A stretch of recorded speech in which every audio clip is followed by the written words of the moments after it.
বিজেপির দেওয়ালে তৃণমূলের লিখন আর তা মুছে দিয়ে তার উপর লিখলেন বঙ্গ বিজেপির দাবাং নেতা দিলীপ ঘোষ। সেই সঙ্গে বিভিন্ন জ্বলন্ত ইস্যুতে কটাক্ষ করলেন। ২৬-এর বিধানসভা নির্বাচনের আগে খড়গপুর শহরে নিজেদের জনসম্পর্ক কর্মসূচি অব্যাহত রেখেছেন বিজেপি নেতা দিলীপ ঘোষ। শুক্রবার সকালে চা চক্র থেকে আরম্ভ করে পথসভা সবটাই করলেন তিনি।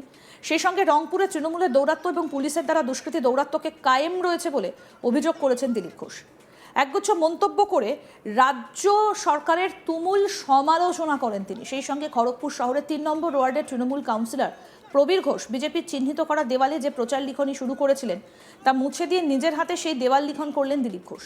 আসুন আগে সেই ভিডিওটা আপনাদের দেখাই যে তৃণমূলের লেখা মুছে দেওয়াল লিখন করছেন দিলীপ ঘোষ।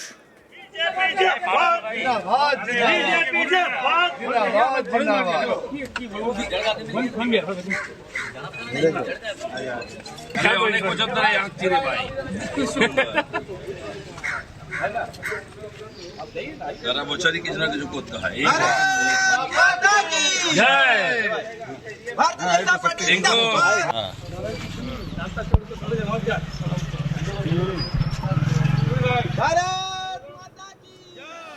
দেওয়াল লিখন ঘিরে দিলীপ ঘোষ বলছেন, দম থাকলে আটকে দেখা, তৃণমূল যা যা করছে তার রেজাল্ট ভোটে পাবে। তৃণমূলের রাষ্ট্রপতির আমন্ত্রণ বয়কট প্রসঙ্গে দিলীপ ঘোষ বলেন যে তৃণমূল রাষ্ট্রপতি এই রাজ্যে এলে দেখা করে না, তারা কোন মুখে দিল্লিতে অ্যাপয়েন্টমেন্ট চায়। প্রার্থী হওয়া প্রসঙ্গে বলেন দল ঠিক করবে কে প্রার্থী হবে। কি বলেছেন বিজেপি নেতা দিলীপ ঘোষ শুনুন।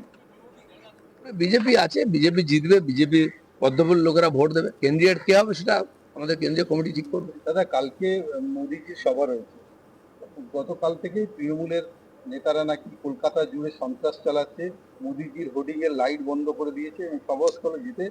এগুলো হচ্ছে বিনাশকালে বিপরীত বুদ্ধি। আমি সভা করছি সেখানে মাইক বন্ধ করতে, কারেন্ট বন্ধ করে এরকম হোর্ডিং ছেড়ে দিচ্ছে, এতে কি গণতান্ত্রিক ভাবে জিতা যায়?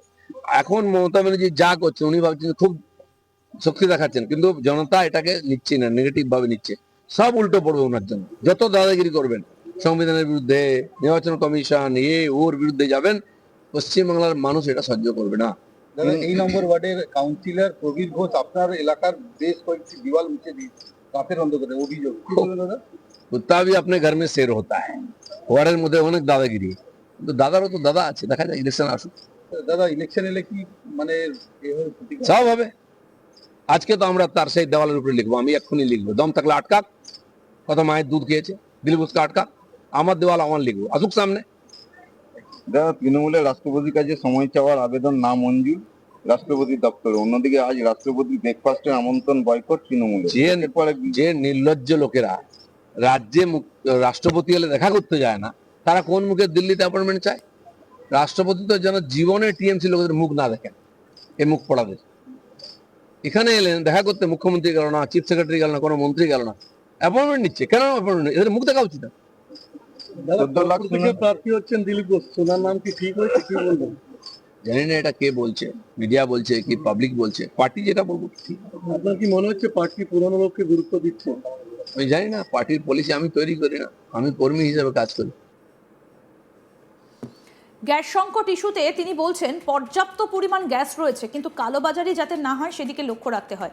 এই সংকট ইস্যু শাসক দলের মদতে হচ্ছে। বিরোধী শিবিরের পক্ষ থেকে নির্বাচন কমিশনের পদত্যাগ দাবি করে সংসদে অপসারণ নোটিশ দেবার প্রসঙ্গে দিলীপ ঘোষ বলেন স্পিকারের অপসারণ দাবি করে একই কাজ করেছিল, মুখ পুড়েছে।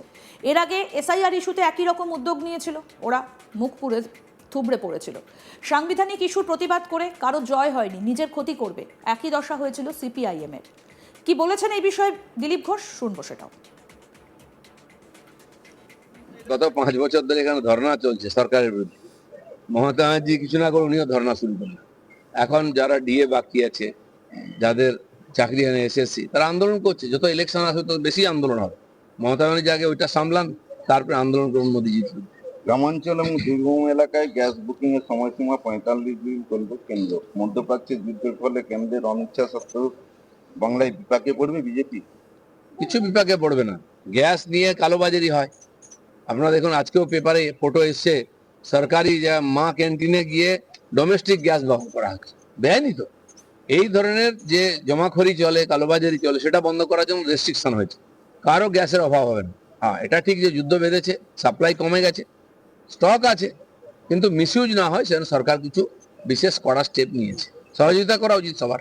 দাদা, জ্বালানি জোট কাটাতে আসলে মুখ্যমন্ত্রী জোট কাটাতে না দাপায় এসওপি জারি রাজ্যের। নবান্নে কন্ট্রোল রুম রান্না গ্যাস দাম বৃদ্ধির প্রতিবাদ, সাথে পথে নেমেছে তৃণমূল, কলেজ স্কোয়ার থেকে মিছিল। কারণ ওরা বুঝতে পেরে গেছে যে পথেই থাকতে হবে ইলেকশনের পরেও, সেই জন্য এই আন্দোলন চলছে। গ্যাস দিয়ে দিয়ে লোক জানে। এই খড়গপুরের গ্যাসের যে এজেন্ট আমার কাছে এসেছিলেন কিছুদিন আগে, যে বলছেন আমাকে আমার উপরের যে ডিস্ট্রিবিউটর এত গ্যাস দিয়ে যাচ্ছে, সিলিন্ডার আমার রাখার জায়গা না। আমি বলছি আমার লাগবে না, জোর করে দিয়ে যাচ্ছে, সেল বাড়াতে হবে। এত সাফিসিয়েন্ট গ্যাস আছে, সব জায়গায় সারপ্লাস আছে গ্যাস। সেজন্য পাবলিককে ভয় দেখাচ্ছে। আমি তো মিডিয়াকে বলবো, আপনার টিএমসির মিথ্যা কথাই বলবেন না, আপনার লোককে ভয় দেখাবেন। 150 আসনে বিজেপি প্রার্থী চূড়ান্ত, সূত্রের খবর খড়গপুরে টিকিট পাচ্ছেন দিলীপ ঘোষ। কি বলবেন? কয়েকদিন অপেক্ষা করুন, ঘোষণা হয়ে যাবে, সব জেনে যাবেন। যেন জল্পনা কল্পনায় গিয়ে লাভ নেই। আর পার্টি তার কাজ করছে, ওখানে মিটিং চলছে, সিলেকশন চলছে, ঘোষণা হয়ে যাবে খুব তাড়াতাড়ি। জেলা শাসকের বৈঠকে বাংলায় বহিরাগতদের প্রবেশ নিয়ে আশঙ্কা, মুখ্যমন্ত্রী বাইরে থেকে লোক ঢুকতে দেবেন না, এই বিষয়ে সতর্কন বন্ধ করুন। 1 কোটির বেশি রোহিঙ্গা আর অনুপ্রবেশকারী বাংলাদেশ থেকে ঢুকিয়ে দিয়েছেন, তখন টেনশন হলো না। তাদের বার করছেন না, তাদের প্রোটেকশন দিচ্ছেন, তাদেরকে আধার কার্ড দিচ্ছেন, রেশন কার্ড দিচ্ছেন। আর অন্য রাজ্য থেকে যদি কেউ আসে তাকে বহিরাগত বলছে। আমাদের কেন্দ্রীয় সভাপতি এলেন বিজেপির, তাকে হেলিকপ্টার নামতে দেওয়া হলো না ইসলামপুরে, তিনি বিহারে নেমে গাড়ি করে এলেন। এর আগে যোগীজিশন করা হয়েছে এরকম। তো সেই জন্য এদের কাছে বাংলাদেশিরা, অনুপ্রবেশকারীরা বিদেশি নয়, বাংলার বাইরে ভারতবর্ষের লোকেরা হচ্ছে বিদেশি, তাদের ঢুকতে দেওয়া হয় না। বাংলার মানুষের জবাব দেবে, এই দেশদ্রোহিতার জবাব পাবেন ওরা। তৃণমূলের জেলা সভাপতি সুজয় হাজরা কি বলছেন শুনবো এবার। দিলীপ ঘোষ হচ্ছে যে পশ্চিমবাংলার রাজনীতিতে একটা বিচিত্র চরিত্র। পশ্চিমবাংলার মানুষের মধ্যে সহনশীলতা আছে, সহিষ্ণুতা আছে, সংযম আছে, ত্যাগ আছে। একটা লোক ত্যাগ কিছু নেই, একটা লোক শুধুমাত্র গাজওয়ারি, শুধুমাত্র মিথ্যে কথা, শুধুমাত্র অহংকারী কথাবার্তা, শুধুমাত্র বড় বড় ভাষণ, নিজেকে একদিন যোগী বলতো। বাস্তবে ওর চেহারা সারা বাংলার মানুষ দেখে নিয়েছে কি যোগী না ও ভোগী, লোক দেখে নিয়েছে। নিউ টাউনে এত বড় বাড়ি, দেখছি কখনো হাফ প্যান্ট পরে ঘুরছে, কখনো ব্যায়াম করছে, কখনো মাছকে খাবার দিচ্ছে। এ লোক কোথা থেকে?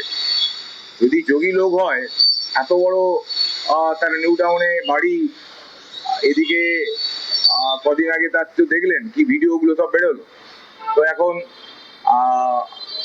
আমি শুধু এটুকুই বলবো যে বহুদিন আগে তথাগত রায়, যিনি বিজেপির একসময় রাজ্য সভাপতি ছিলেন, তিনি একটা কথা বারবার বলতেন, আমাদের দলটা বাংলাতে কাঞ্চন আর কামিনীতে ডুবে আছে, দিলীপ ঘোষকে না দেখলে বাস্তবিকভাবে দলটা চেহারা বোঝানো যেত না। তো এইসব লোক যত কম বলে, এইসব লোক যত সমাজে কম ঘোরে, তত সমাজের জন্য ভালো। না হলে কোনো মহিলার পার্টি অফিসে যে ধরনের আচার আচরণ আমরা দেখেছি, কোনো মহিলারই নিরাপত্তা পাবে না। কারণ আরো আপডেট পেতে দেখতে থাকুন আজ তাক বাংলা, সাবস্ক্রাইব করুন, নোটিফিকেশন পেতে বেল বাটন অপশন প্রেস করুন।